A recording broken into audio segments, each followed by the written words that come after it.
camera wasn't on that whole time.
This is the brand new Bourgeois Touchstone Country Boy. I've had this guitar for a few weeks. Here are my, well, if I've had it for a few weeks, this can't be my first reactions, but this is my first impressions. I filmed another video with it, but this video, I just want to talk about it. What it is, what it isn't, whether you should buy it, and what are my hang-ups? What are my worries and concerns about this guitar? I'm Jeremy. This is Guitar Hunter. Make sure you're subscribed. Okay, this idea has been around for a long time. The idea of an American builder with their wisdom, providence, and leadership has their manufacturing done in another country. That is an old idea. That's been around for a long time. Look at Goya, look at Takamine, look at all these different brands. That idea has been around for a long time. It has been best executed in the last few years by Bourgeois and by Eastman, mostly Bourgeois. Let's talk about that. This guitar is a Bourgeois. It is also kind of an Eastman.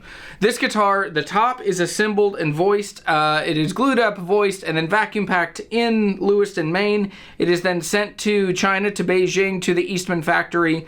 In the Eastman factory, the back and sides, the neck is carved, the headstock is made. The guitar is basically put together and assembled. It does not have its final setup until it comes back to Maine, and from there, it is then run through the same setup bench that the $50,000 Bourgeois. The setup, the nut, the saddle, all of the things that make this guitar feel like a Bourgeois happen in Maine. That's an exciting thing. Now, this is a brand new model. This is the Country Boy. So last year they brought out the Vintage D. So I had the D and the OM. Both are magical guitars. I think the Vintage D is, to me, an unbelievably inspiring guitar. I really, really, really enjoy that guitar. This one is the Country Boy. So this is, instead of rosewood back and sides, this is mahogany. Now look at this. I mean, that is proper, beautiful Honduran mahogany. I mean, think about other brands. Think about Alvarez right now is making such a big deal about having Honduran mahogany. And this is an incredibly exciting piece of wood on the back and sides of this guitar. So that's what this guitar is. Let's run it through a 3-question gear review. This is how I make sense of the guitars and gear that come into my life. And these are the questions that I ask myself and the answers that I then listen to figure out if I should buy a piece of gear. So this is the Bourgeois Touchstone Country Boy 3-question gear review. Number one, what is good about this guitar? Number one, what's good about this is that name right there on the headstock. And it is just everything about Bourgeois is an aspirational brand that is exciting, that is cool, that is inviting to people that if you love guitars and if you watch a lot of guitar music, you're gonna see people play with Bourgeois guitars. So what is good about this guitar? This guitar is meticulously well put together. It is unlike other import guitars. Not entirely, but the quality that this guitar is put together with is really remarkable. You can tell that there are people involved in the process of making this guitar that really know what a world-class guitar is, and is brought into a factory-made guitar. So, continuing what's good about this guitar, the materials are incredible. Alaskan spruce on the top, Alaskan Sitka, Honduran mahogany, a really, really beautiful and well-built neck. The tuners are the Grand Tune from Schaller, which are really great tuners, really well built. For some reason, in the last couple of years, it's been hard to get a good set of open gear tuners that last. I mean, Waverleys are magical, but they're a bit pricey. But this guitar, everything good about this guitar, incredible materials, incredible construction. The good things about this, the neck is immediately boutique-y feeling. Now, it's more of a C shape than the vintage ones, but this still, I mean, it's got a volute on a mahogany guitar, which I love volutes. It is such a cool, beautiful design, and it's a design that, like, as a guitar player, you get to see the beautiful thing, which is great. That's why I think it's cool when you have figure and stuff on the back and sides of a guitar, when you have a volute, when you have beautiful open gear tuners. Those are things that are facing you as a player, and you get to just be in on the beautiful thing. And so I have many good things to say about this guitar. One of the things is the playability is remarkable. It's really, really well set up. The fitment of the nut and the saddle, that's where, when you see a boutique brand making affordable guitars, that's where these things shine. The fit of the nut, the fit of the saddle, just the tiny little details, you can tell that these are people that are absolutely masters of their craft.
And yet this guitar is not perfect, so there are things that I'm just not into as much on this guitar. There are a few things that do tell me that this is an import guitar. Number one, and this is such a silly thing, and you have to just be here and experience it, but all of these guitars, Eastman's, Bourgeois, all of these guitars, maybe it's the case, maybe it's the shipment, but they smell like glue. They don't smell like, I mean, when you get other American-made guitars, when you get other guitars, and I don't know why this is, but I just know that it is true. The smell of an acoustic guitar, the smell of a boutique guitar is the reason I want to own most of these guitars, which is silly. Behind the tone, the playability, the provenance, all that stuff. For me, just, yeah. So anyway, this guitar, it just smells a bit like glue. I've talked to the guys at Bourgeois. They don't know why. They've worked with the case company. They put scents in the case. They've tried to figure this out, but it is a thing. Now, other things that I don't like about this guitar, the number one thing that shows me that this guitar is made by Eastman is that polished bridge. Why? I don't get it. It immediately looks like an import guitar. It doesn't have that raw ebony look that every one of my other boutique-y expensive guitars would have. It has this shiny bridge, and immediately my brain goes, oh, that's an Eastman. That's an import guitar. Yeah, it just gets me. Other than that, I mean, there are very few cues that this is not an American-made Bourgeois, which I think has been an incredible goal, and it has been a cool thing that they've been able to do. I do know that for people that have spent the $8,000, $10,000, $12,000 on Bourgeois, this is a big ask for them. It does feel like if you have, like a BMW 7 Series and then someone shows up with a 1 Series, your tension is like, well, I paid money for like the really luxurious thing, but then they made this really affordable version of that thing with the same badges and the same branding. I get that. I understand that. I think there's room at the table. That's the thing that I'm excited about. This is a better guitar than you can buy at this price point. I want to make sure that sentence is true in my mind as I work through it. This guitar is $27.99. That's real money. That's like D18 money.